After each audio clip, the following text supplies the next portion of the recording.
Yeah, it's another good She-Hulk episode.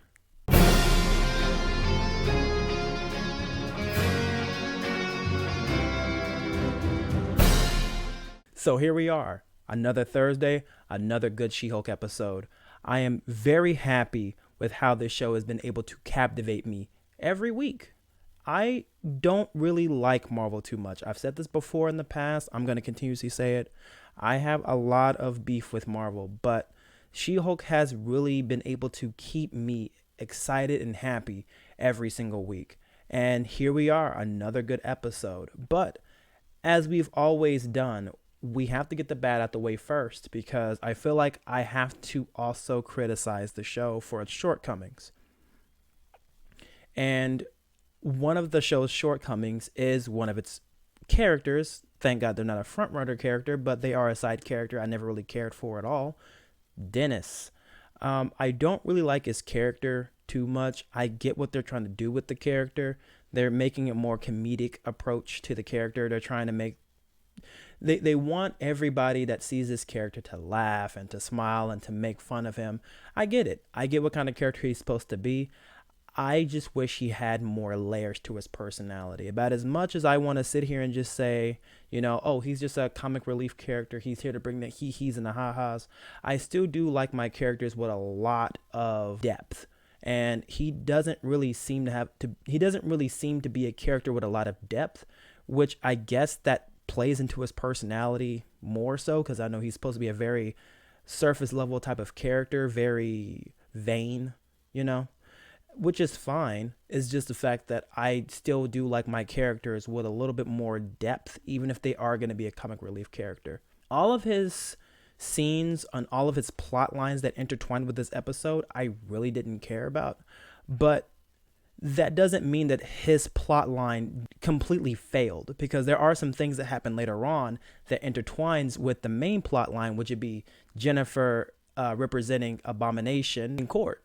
So I'm actually liking the fact that they were actually able to take a character I don't like with a plot line I really didn't find interesting and was able to intertwine that with the main plot line centered around Jennifer Walters. So about as much as I don't like the character, I'm really happy with how they were able to intertwine him with the story. So even though there is a bad side to this, there's also a good side. And on a side note, I'm sure there's going to be some kind of fallout because there is a celebrity cameo in this movie. It is Megan Thee Stallion. And I can see a lot of people possibly getting upset about that. But make no mistake, and don't forget about the past, and don't pick and choose. There have been an entire lines of celebrities within these Marvel movies. And I feel like if you want to get mad at She-Hulk for cameoing in or shoehorning in Megan Thee Stallion into the TV show, you can't forget the fact that they also had DJ Khaled, T.I., and Elon Musk. So I'm not going to hold this against the show for having a celebrity cameo. Me personally, I don't really like them too much, mainly because they're just there because of star power. And I will give She-Hulk the benefit of the doubt, specifically because of the fact that the celebrity cameo did play a part into the plot. So I do enjoy the fact that they actually used her more than just star power, but she was kind of weaved in there. And they did a lot of fun things with Megan Thee Stallion too. And I'm really happy that they were able to do that as well, because there are some things that I really did like about this episode that surrounded this particular celebrity cameo. Okay, that's all the bad we have to get out the way. Now it's time to get into the good stuff. I will first say that I think the whole public opinion about She-Hulk is it's very accurate to what is going on in today's age. The show, even though it was made so many years ago and has been in production, they did a really good job actually showing how the world does react to She-Hulk in that way. And it's all been very accurate. I will give them that. So I got a small chuckle out of it. Now it's time to get into the meat and potatoes, the main case. Jennifer Walters representing Emil Blonsky, trying to get him out of prison and a free man. I enjoyed the entire case most of the time. It's weird for me because I don't really know how a courtroom is supposed to go. The only courtroom I've ever been a part of, and I use that term loosely, a part of, is the Johnny Depp and Amber Heard case, and I know that for this particular TV show, it does not represent that kind of courtroom at all, or type of tone in the slightest. But most courtrooms that I've seen are pretty much very similar, so I can't really use that as a negative against it. But I did enjoy all of the intricacies that went on with it. I still don't like the fact that Emil Blonsky's character is comedic. I don't like that. But as I've said before, this is just something I'm going to have to get used to, because this is just a new Emil Blonsky. This is a new Hulk. This is a whole new era. And so what they're doing with the character currently, he doesn't feel like he's over the top, which is good, because I don't think I would actually be able to stomach the character if he was going way over the top with his antics and personality. But he's at a good level. Like, he's not annoying. I know that he's different from the Incredible Hulk, but he's not to the level of being annoying. He does feel like he's changed, but not too much. Seeing Jennifer actually represent him, and seeing Wong show up and all those things, it was all really nice. I really enjoyed seeing the entire ensemble of the entire case. Jennifer Walters bringing people onto the stand and them giving their testimonies to help the Abomination leave. That was all nice. I really did enjoy all of that. It was really nice. I will complain, though, that it is a little slow, and I wish it kind of wasn't. But that's the thing, though. The show completely picks up after about 10 to 15 minutes. And it's just, it's pure fun after that, which that's not really a word I can really say that I've had in a long time also with Marvel. I haven't really had fun in a while. So it's really nice to sit back and actually really enjoy myself watching this show. So it's been really nice seeing the case all together without spoiling too much. She does her job very well. And I really enjoy the fact that this is the direction we're going in for her character. So the case starts off with Emil Blonsky giving his side of the story, saying that he's a changed man and that he's ready to get back into life. It turns out that Wong actually took him against his will to become Sorcerer Supreme and more, I guess.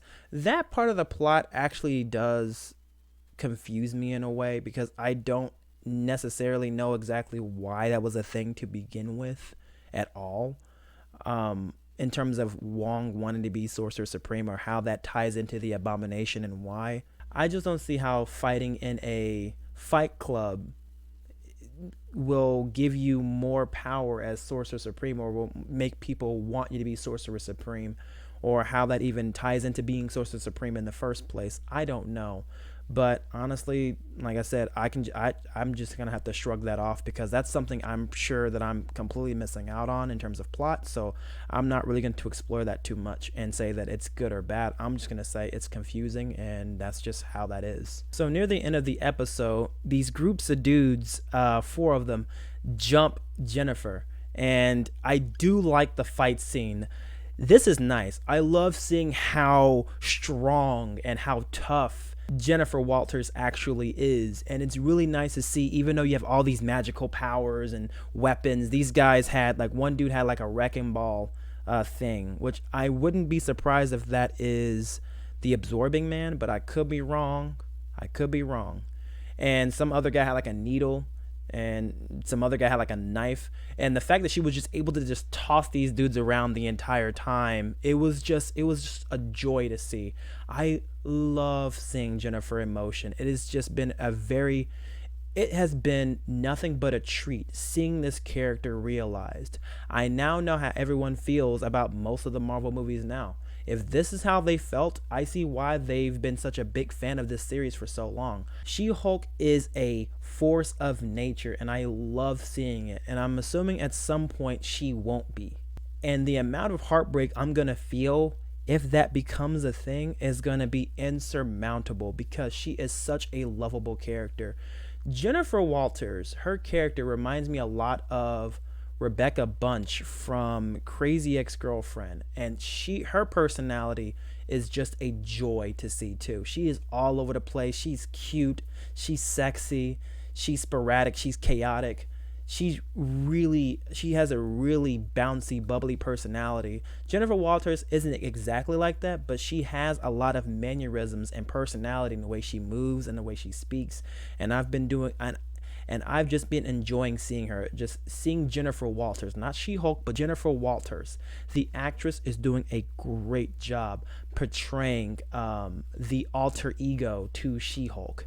Yeah, I said it that way. I did have one problem at one point that was completely wiped away, and that was there was a shapeshifter from Asgard, and she went in and she shapeshifted into Megan the Stallion and basically went on a bunch of dates with Dennis, and they had a thing going on or whatever, and that and then that's where the court case comes in, where Dennis is trying to say that he wants his money back from all the things that she's done. Anyway, she ends up impersonating the judge. She jumps on the judge stand after, she loses the case and says, "Oh, I changed my mind because I'm the judge."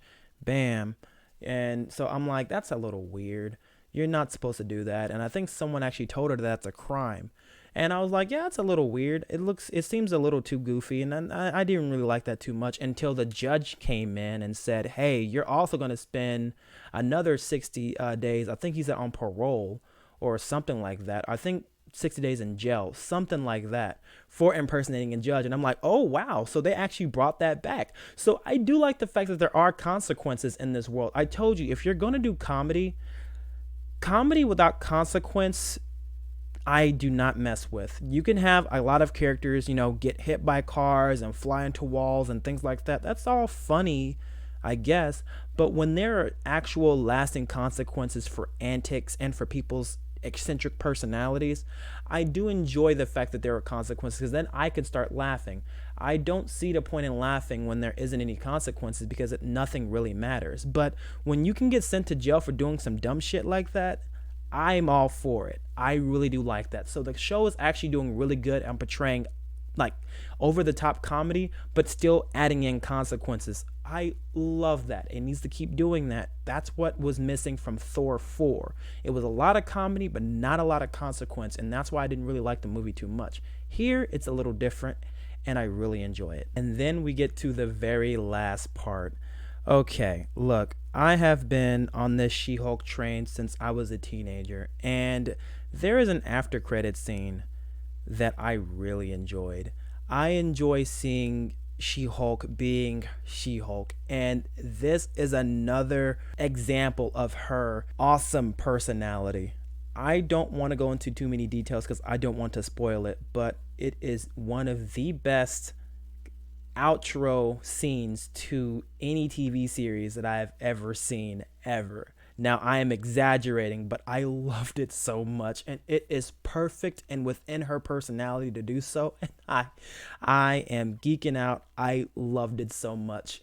I loved it. But it was one of the best after credit scenes I've seen in a while, and I really enjoyed it. If I can sum this episode up, it was just a lot of fun. And as I've said before, I don't really have fun with movies and TV or with Marvel. And just knowing that I'm having so much fun with this, it makes it it's such a treat. And I'm going to cherish these moments.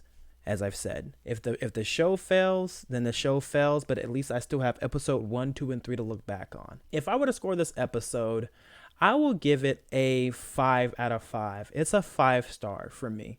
I really enjoyed this entire episode. It started off slow and it was around about a 3, but it really picks up, and the episode has loads of personality and has plenty of hooks.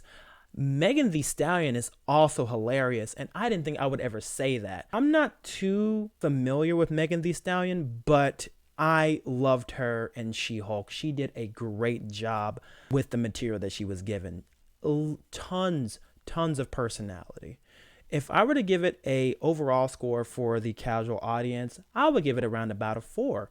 I don't see how if anybody were to come in without knowing what She-Hulk was and they saw this episode, I feel like they would still have a lot to enjoy. The lawyering is there, the superheroes are there, the superpowers are there, there's a fight scene.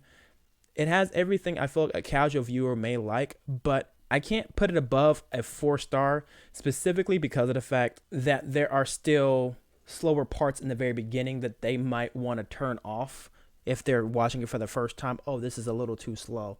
So if it was just, if it was going on an incline the entire time, I would definitely give it a 5 out of 5, but it is very slow in the very beginning, so I can see that bothering some people. So if you guys like what you've seen here, be sure to like and subscribe. I'm going to be doing this every Thursday until the show is done. And I'm going to be trying my best to get from underneath She-Hulk so I can actually start doing other movies and TV shows. But for right now, this is taking up most of my time, and I'm really enjoying the fact that I have something great to look forward to every Thursday. So you guys have a good rest of your night or day, depending on what side of the world you guys are on.